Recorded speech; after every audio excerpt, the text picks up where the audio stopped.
Pour assurer une bonne carrière reproductrice, il faut déjà réussir l'étape de précheptel. Ça, tout le monde le sait.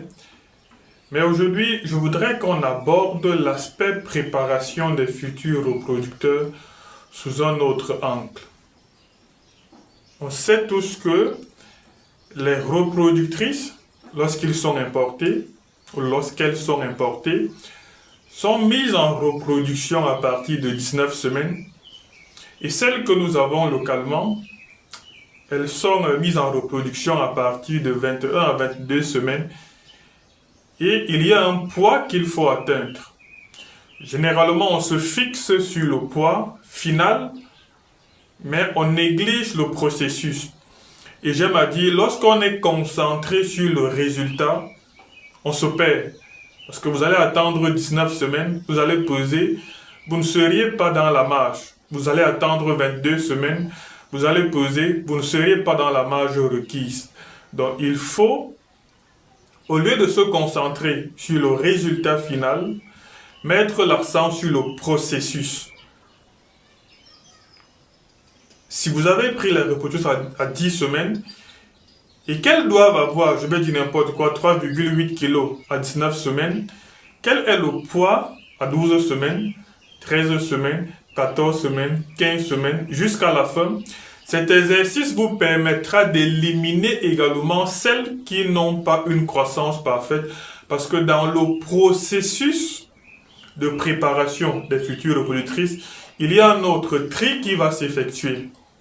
Donc, comme je le disais, on va prendre cette courbe que j'ai suffisamment simplifiée. On va la compliquer plus tard et pas ici, ça vous savez déjà.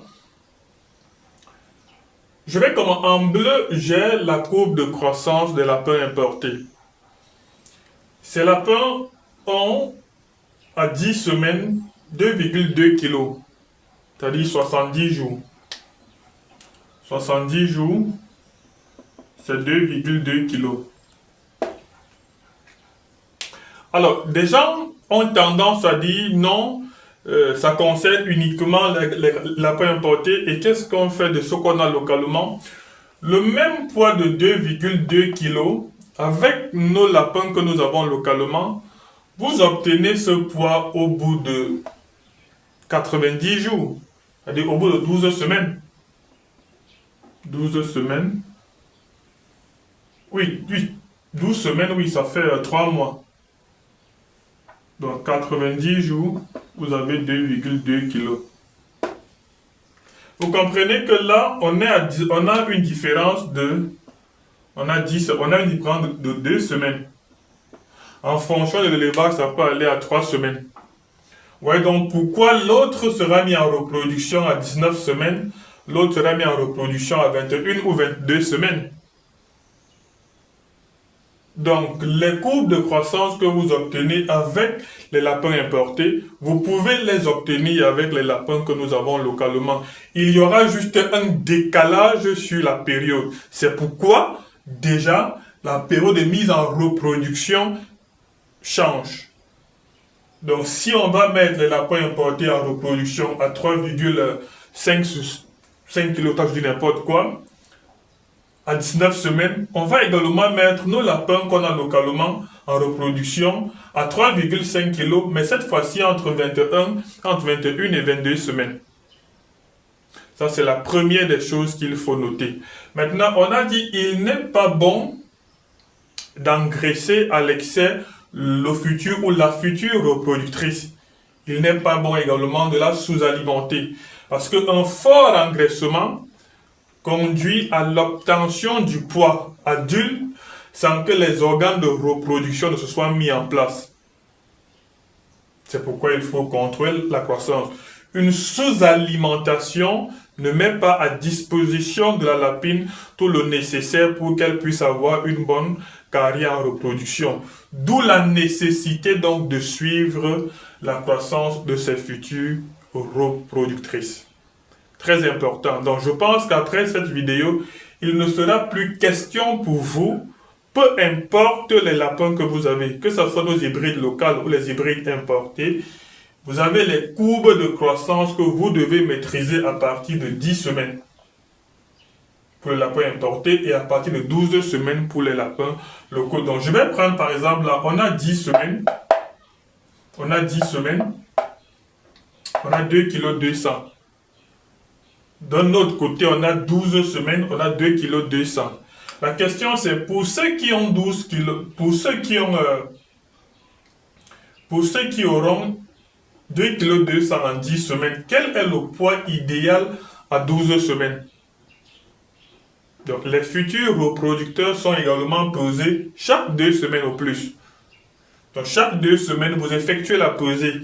Quel est le poids que vous obtenez à 12 semaines? Est-ce que ce poids, parce que là, quand même, il faut noter qu'on aura une marge. Plus, moins. Plus, moins. Donc, on va jouer sur un intervalle de poids. Est-ce que le poids que vous obtenez à 12 semaines est dans cet intervalle de poids? Si la réponse c'est non, il y a sous-alimentation. Ou alors la lapine ne reçoit pas tout le nécessaire pour exprimer son potentiel. Donc il faut mettre déjà sur pied un plan de correction que vous allez réévaluer à 14 semaines. À 14 semaines, est-ce que l'animal a atteint le poids qu'il devrait atteindre, qu'il soit local ou importé? Est-ce que vous avez le poids requis? Si la réponse est non, est-ce que le problème quels sont les éléments qui permettent à ce que la lapine ne puisse pas grandir? Donc à partir de là également, vous pouvez donc calculer le gain moyen quotidien de l'animal. Donc si la courbe me dit qu'entre 10 et 12 semaines, le lapin va passer de 2,2 kg à 2,x kg, on va dire ça comme ça, je peux déjà m'imaginer, je saurais que pour ces 14 jours, le gain moyen, c'est Y grammes. Donc, la lapine va prendre telle quantité de poids pour cette période spécifique. Très important à savoir. Donc, le même travail va être fait à 16 semaines, à 18 semaines, à 19 semaines, donc, vous serez toujours dans votre intervalle. Maintenant, pour ceux qui ont les races locales, ils vont continuer jusqu'à 21 ou 22 semaines pour atteindre ce même poids. C'est pourquoi vous voyez la courbe, il y a une prolongation de la courbe à ce niveau. Et là, ça va s'arrêter. Là également, il y a ce décalage. Donc, très important à savoir pour ceux qui veulent débuter l'élevage ou pour ceux qui veulent faire la mise en place, ou du moins pour tous les cuniculteurs. Vous devez impérativement maîtriser ces courbes de croissance. C'est la même chose avec des lapéros, c'est-à-dire de la mise bas jusqu'à la fin de la croissance. Parce que là, on a des lapéros qui vont naître là, à 0 jour. Ils vont atteindre 2,2 kg au bout de 70 jours ou 3 mois. Donc, il faut également évaluer la croissance chaque semaine. Ici, comme c'est encore l'engraissement, on va évaluer la croissance chaque 2 semaines. Chaque semaine, mais en pré-cheptel, on peut le faire chaque 2 semaines. Très important. Une fois donc que vous avez réussi la préparation de vos futures reproductrices, vous êtes donc bien parti pour permettre à ces lapines d'avoir une carrière assez longue et d'exprimer surtout leur meilleur potentiel. Donc, à quel point est-ce que vous mettez vos lapines en reproduction, que ce soit local ou importé? Question très importante à répondre pour tout cuniculteur. On va noter que le poids ne va pas changer. Peu importe les lapines que vous aurez à mettre en reproduction. Ce qui va être changé ici, alors ce qui n'est pas commun, c'est la période de mise en reproduction. On a 19 semaines pour l'autre et on a 21 ou 22 semaines pour l'autre. Ici également, on peut se situer entre 18 et 19 semaines. Donc, très important à savoir, l'une des choses également qu'il faut, désolé, j'ai effacé, l'une des choses également qui est très importante qu'il faut savoir, c'est que la formation débute le 2 juin 2025, c'est-à-dire jour J, nous sommes mercredi, jour J moins 5.